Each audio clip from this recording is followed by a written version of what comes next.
Your eyes. They are responsible for a lot of your bad habits. Let's say you are in the supermarket and you're just going about, you're strolling with your little cart there, and then suddenly you look down at your cart and it's like there's chips there, there's ice cream, there's candy, there's cookies. And you have no fucking clue how they got in your cart, right? You didn't have any intention of buying them.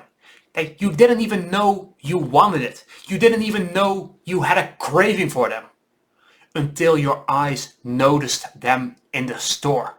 And just the fact of seeing them, of seeing that visual cue, is what generated your craving. So meaning, if you have a bowl of cookies on your desk where you're working all day, chances are you will be eating cookies. Period. It's just way too accessible, way too visual. If instead you have a bowl of fruit, chances are throughout your day you will eat fruit. Meaning that if you create cues in your environment for the habits that you want to reinforce, the good habits that you want to replace your bad habits with, if you place those visually in your environment, your chances of sticking with them go up exponentially.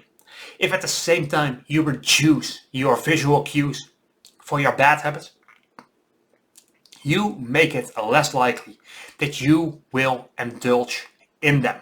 Meaning, instead of having the cookie bowl on the table, put it away in a cupboard. And preferably lock the damn cupboard. Preferably, make sure it's not even in the house, right? Make sure it is as difficult as possible to do your bad habits and remove all the visual cues that remind you of it.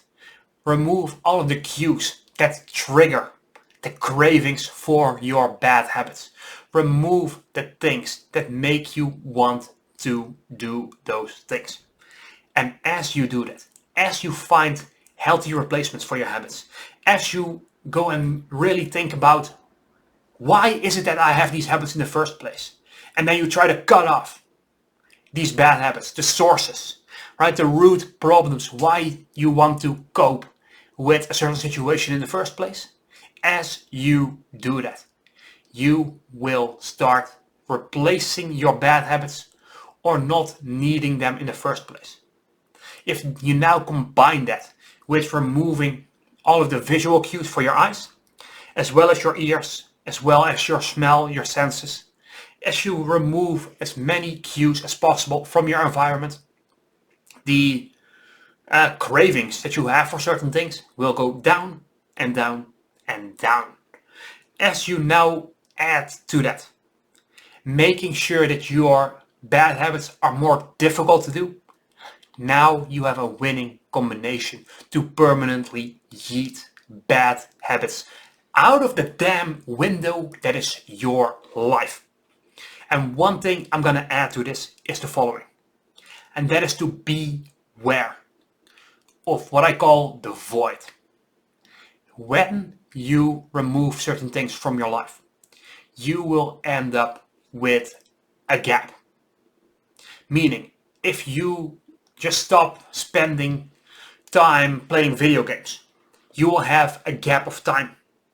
Whereas you were maybe playing 3 hours a day of Call of Duty or whatever, FIFA, right?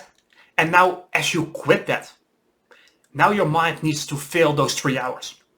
If you do not intentionally fill that void with something more beneficial, your mind is gonna fill it with garbage. That void of time will get filled one way or another. If you cut out some useless spending habits, of maybe you are like buying some random stuff that you don't need, as you say to yourself, no, this ends today, but you don't replace that with maybe saving money, with investing, with buying things that you actually need, you will see, oh, you know what? I get my paycheck in a week and I still have money left over. And you will find ways to splurge on other things. That is the key lesson that I want to give you. The voice you leave behind. When a bad habit gets reduced or removed from your life, they need to be filled.